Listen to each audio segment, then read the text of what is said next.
Hi, my name is Bob, and today I'll be demonstrating how to use the golf green speed meter. This stimp meter is similar to the official USGA stimp meter in use and accuracy, but different in style and design. It's custom made out of extruded aluminum with a plastic insert which is machined with a holding hole for the golf balls to rest in, two top rails for the golf balls to travel down on, a beveled edge at the front end for the golf balls to roll onto the putting surface without skipping, a locking mechanism to hold the meter in the protective tubing, and a golf ball lifting handle at the other end. This meter comes complete with a protective tubing that keeps it securely locked in place and from being scratched or damaged while in transit or in the golf bag. Also included in the purchase is a small tape measure and a small notebook with plenty of worksheets that will guide you in doing the simple math to determine the green speeds. Using this meter and knowing the speed of the practice putting green and the speed group which it falls in before you begin your round of golf will help you determine how hard or how soft to putt the ball throughout the game. The remaining video is broken down into 3 steps: lifting the meter, measuring the distances, and finally doing the math to determine the green speed. Before you begin, you will need to find a flat spot on the putting green without any breaks or slopes, which I found here, and you'll also need to have 3 golf balls handy. Since the practice putting green and the other 18 greens on the golf course are mowed by the grounds crew at about the same time early each morning, knowing the speed of the practice putting green is a good indication of what you can expect throughout your round of golf. You first start by laying the meter flat on the putting surface, then place a golf ball in the holding hole where the white dot is located, then slowly, very slowly lift the meter in an upward direction until the golf ball is released and starts to roll down the top rails. At this point, you need to stop lifting the meter and hold it very still until the balls have rolled completely off the rails and onto the putting surface. This meter, like the official USGA stimp meter, is designed so that when the meter is lifted and reaches a 20-degree angle here, the golf ball is released from the holding hole and begins to roll down the top rails onto the putting surface.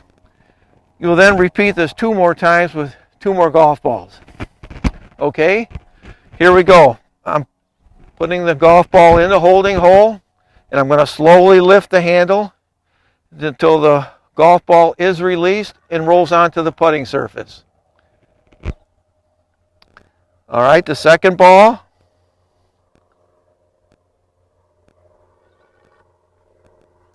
And finally, the third ball.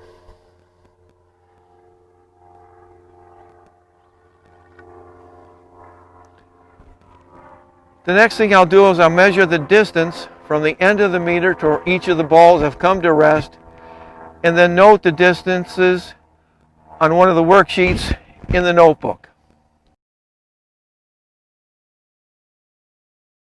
Okay, the second step is now measuring, and I'm measuring the distances once again from the end of the meter to where each of these balls have come to rest, and then noting the 3 distances on the worksheets. Okay, this ball has measured 112 inches. This ball is measured 115 inches. And this ball is measured 117 inches. The next step in determining the green speed is going to be doing the math. And here it helps to have a mobile phone handy with a calculator app to do the simple addition and division.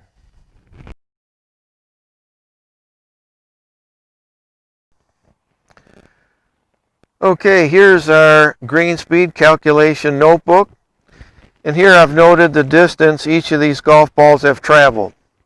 The first one 112 inches, the second one 115 inches, and the third one 117 inches. I've then added up these 3 distances and I get a total distance of 344 inches. Next, I've divided that figure by 3 to get the average length these balls have traveled, and in this case that happens to be 114 inches.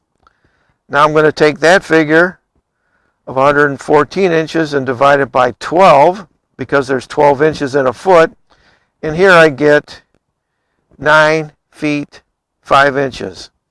And that figure of 9 feet 5 inches happens to be the green speed of the putting green I'm standing on now. And finally, if we look at the chart below, that figure falls in this range, medium fast. The other ranges include slow, medium medium fast, fast, and lightning fast. And it is these ranges that is really the most important thing to know here and to feel when you are putting, and ultimately to remember.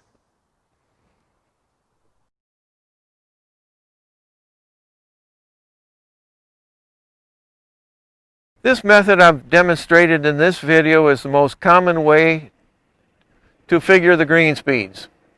There are two additional ways, one being a little more easier without the use of a calculator, and one being a little more time consuming, but all three coming up with basically the same results in the same range.